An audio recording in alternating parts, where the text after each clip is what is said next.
The Miami Heat. Damn it, they got Giannis. They got Bam. They got Davion Mitchell. They got Andrew Wiggins. You know what that tells me? They got defense. I believe that they're going to be one of the best defensive squads in the NBA, and being one of those, you're going to win games in the 82 game regular season, but that's also going to have success to get to the postseason and thrive in the postseason. Picture the Eastern Conference next season. You've got the Knicks, the Celtics, the 76ers with LeBron and Brown, the Cavaliers coming off one of their best seasons in years, every one of those teams loaded, every one of them believing they're the team to beat. And then there's Miami, Giannis Antetokounmpo, Bam Adebayo, Erik Spoelstra drawing up the sets, Pat Riley running the front office. Think about what any team in the East has to do to beat that. Think about what it looks like defensively when two of the most physically dominant players in the league are anchoring the same front court.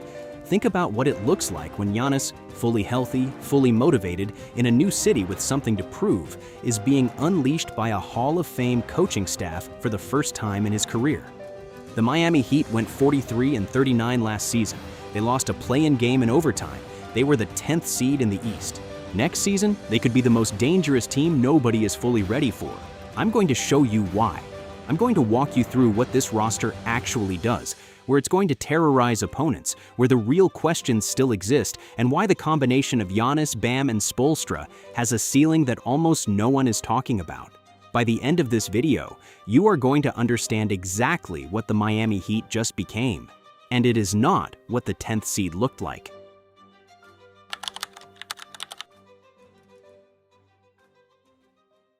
To understand what this trade means, you have to understand how bad it got. The Heat finished the 2025-26 season as the 10th seed in the East with a record of 43-39, entering the play-in tournament for the 4th consecutive season.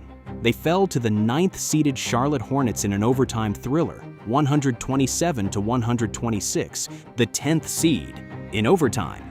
Against Charlotte, that's where one of the proudest franchises in the NBA had ended up, and the way it ended made it worse. Bam Adebayo nursed a back issue to end the season. He exited in the second quarter of that play-in game and never came back. The Heat lost by 1 point without their best player on the floor. That was the fitting metaphor for the whole era. Before any of this, there was Jimmy Butler. For 3 seasons, Butler had been the Heat's identity, the guy who willed them to the 2020 and 2023 finals, the one who made the team dangerous when nothing else was working.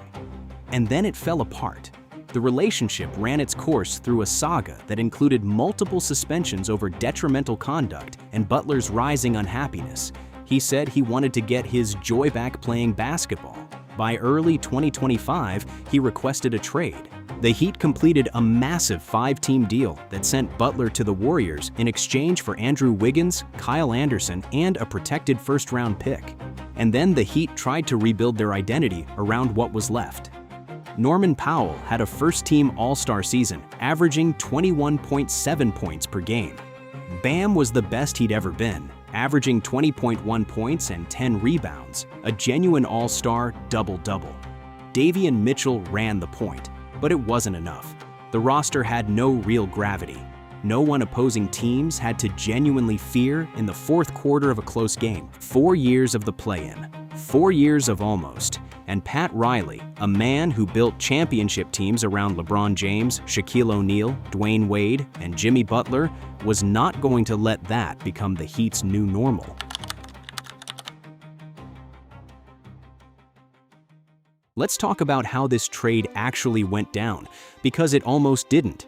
Giannis Antetokounmpo is, by any reasonable measure, one of the 10 best players on the planet. Over 13 years with Milwaukee, he averaged 24.1 points, 9.9 rebounds, and 5 assists. He is a 10-time All-Star, 2-time MVP, Defensive Player of the Year, Most Improved Player, NBA Champion, and Finals MVP. In 2021, he scored 50 points in the championship-clinching Game 6. But the last 2 years in Milwaukee were brutal. Damian Lillard tore his Achilles, the team crumbled. Milwaukee went 32-50 in 2025-26, with Giannis playing in just 36 games due to injuries. He missed 3 weeks with a right calf strain in December, re-injured the same calf in January, and later suffered a knee hyperextension in March, averaging 27.6 points, 9.8 rebounds, and 5.4 assists across those 36 appearances. So the Bucks put him on the market, and the entire league came calling. Boston aggressively pursued Antetokounmpo with a package centered around 5-time All-Star Jaylen Brown. For a while, the Celtics looked like the favorites. Milwaukee was a contender at that point in the East. Adding Giannis to Tatum would have been a super team. The whole league was bracing for it. And then Miami moved. Pat Riley now makes his long-anticipated new landmark acquisition, with Giannis joining elite Miami pickups such as LeBron James, Shaquille O'Neal, Chris Bosh, Alonzo Mourning, and Jimmy Butler over the past 30-plus years. The Heat sent Tyler Hero, Kel'el Ware, Jaime Jaquez Jr., Kasparas Yakuchionis, and a massive package of draft picks, including the number 13 overall pick in the 2026 draft, a first-round swap in 2030, first-round picks in 2031 and 2033, and a second-round pick in 2033. Bobby Portis came to Miami in the deal as well. That's a lot. Let's be clear about that. That is a franchise-altering amount of future capital. Milwaukee gets Tyler Hero, a former All-Star who grew up outside Milwaukee. They get Kel'el Ware, who had flashed serious potential. They get 4 players in their 20s plus a haul of picks.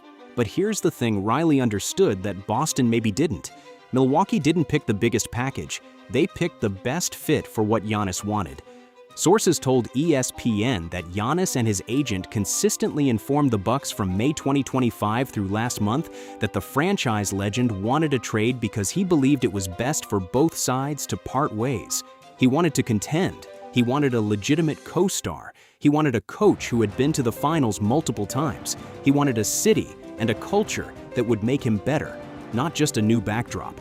Miami gave him all of that.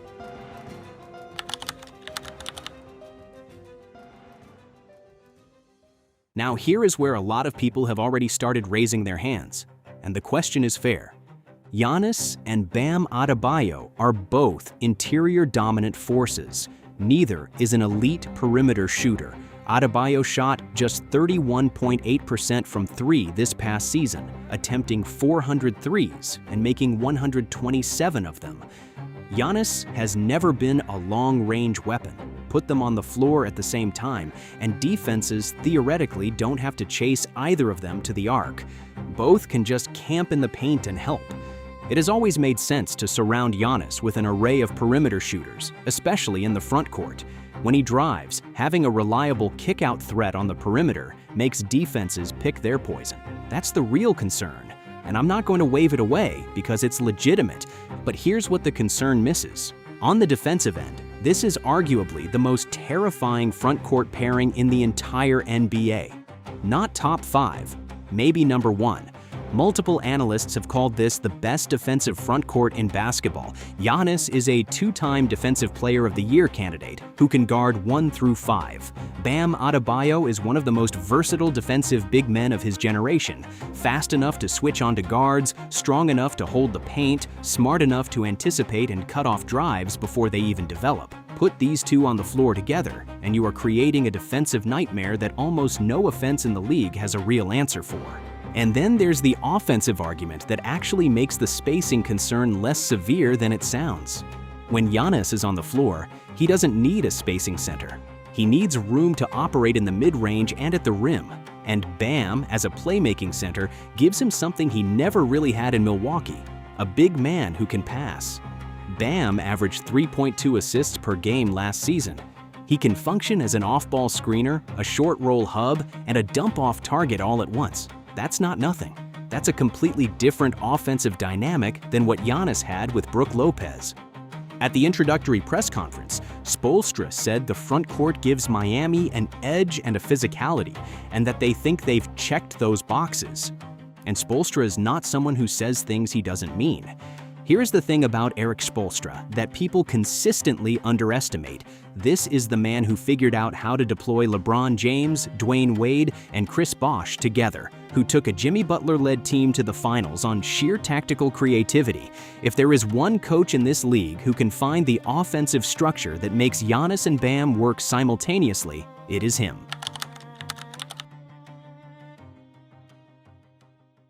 Let me be straight with you about what the Heat gave up because this is real. Tyler Hero was the franchise player before Butler arrived, a former All-Star who averaged 19.5 points over 7 seasons. Kel'el Ware had genuine upside as a developing center. Jaime Jaquez Jr. was one of the best Spoelstra culture fits on the roster. Yakuchionis was the future at the point guard position. And 3 first-round picks plus a swap is a lot of futures to surrender. Miami is now hard-capped at the first apron after using the expanded 125% trade exception mechanism to acquire Giannis. What that means practically, the Heat have very limited flexibility to fill out the rest of this roster. They can't just go out and add 3 shooters. The margin for error is tight. And Norman Powell, who had an all-star season at 21.7 points per game and gave the Heat real perimeter shot creation, left and signed with the Chicago Bulls. After Wiggins re-signed on a 3-year, $64 million deal, Miami simply didn't have room for Powell at his market value. So the Heat are entering 2026-27 with Giannis, Bam, Wiggins, Mitchell, Bobby Portis, and a collection of minimum-level veterans. That's not an all-star supporting cast. That is a franchise staking everything on 2 elite forwards and trusting Erik Spoelstra to do what Erik Spoelstra always does. The other risk is the one nobody talks about loudly enough. Giannis is scheduled to earn $58.5 million for the upcoming season, entering the final guaranteed year of his contract. His eligibility to sign a long-term extension opens on October 1st. But extend and trade restrictions mean a maximum value extension cannot be finalized until January 6th. That is the sword hanging over everything.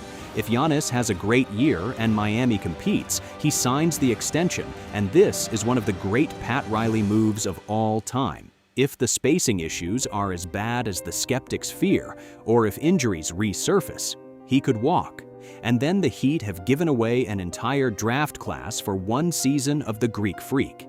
The Heat felt a move was needed after missing the playoffs for the first time since 2019. Even before last season, they were stuck in a rut of being a middle-tier team in the Eastern Conference. This wasn't a safe move. It was a necessary one.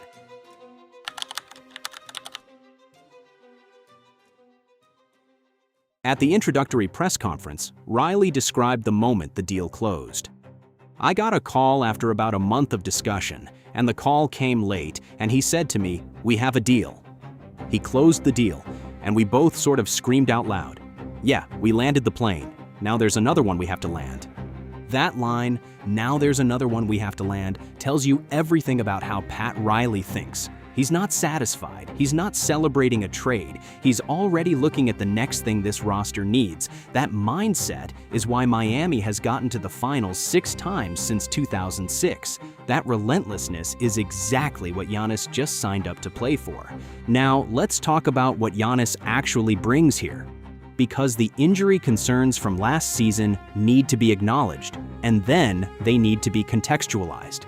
Even in just 36 games, he averaged 27.6 points, 9.8 rebounds, and 5.4 assists while shooting 62.4% from the field. A player that efficient is elite. The injuries were a product of the calf strain, the re-aggravation, and a system in Milwaukee that leaned on him far too heavily without adequate support. In Miami, that changes. He doesn't have to carry 35 minutes per night. He has Bam to share the load. He has Spoelstra to manage his minutes intelligently. He has a team that has historically extended players' careers, not shortened them. And here is the piece that seals it for me. There are at least 9 teams competing for 8 playoff spots in the East, but assuming full health, it's difficult to envision the Heat not finishing in the top 6. With Giannis fully healthy and motivated in a new environment, top 4 is a realistic ceiling, And in the playoffs, with Spoelstra scheming against you and Giannis and Bam playing 48 minutes of physically punishing defense, that is a team built to go deep. The spacing concerns are real. I've said that. But Adebayo addressed it directly, saying the Heat don't really worry about the outside noise too much and that they've done a lot more with less before. That's not a player dismissing a real problem. That's a player who has been to the finals twice with a roster most people counted out, telling you that the formula in Miami is different. Pat Riley has built championship teams around LeBron, around Shaq and Wade, around Jimmy Butler, with no real second star. Every single time, the people on the outside looked at the roster and found the reason it wouldn't work. Every single time, they were wrong. This isn't a guarantee. There is too much uncertainty, the extension, the spacing, the depth, to promise anything. But when you trade for a two-time MVP at 31 years old, surrounded by one of the best defensive players at his position, coached by one of the best coaches in league history, with a front office that has done exactly this before, you don't dismiss it, you pay attention. This is not the same Miami Heat that fell to Charlotte in overtime. This is not the team that limped to 43 wins while its identity drifted. This is a franchise that just made one of the most aggressive swings in its history. And if you've watched Pat Riley do this for 30 years, you know exactly what happens next. 4 years of play-in basketball, one gutting trade saga, a 43-39 season that ended in overtime in the first round, and then one phone call, one screamed reaction, one franchise-altering deal. The Miami Heat just traded for Giannis. The spacing concerns are real. The contract uncertainty is real. The lack of depth is real. And so is the two-time MVP who told the world he got goosebumps after his first phone call with the Heat's president. This is the bet Miami just made. And if you know this franchise, if you've watched what they do with players most teams would give up on, what they build in systems everyone else calls impossible, what they find in free agents nobody else believed in, then you know that bet deserves your attention. The Celtics had Giannis in their grasp. Boston had to watch him fly to Miami. That's not a footnote, that's a statement. So here's what I want to know from you. Do you think the Heat have enough to make a real run in the East? Drop your take in the comments, hit subscribe, and check out one of these videos on your screen now.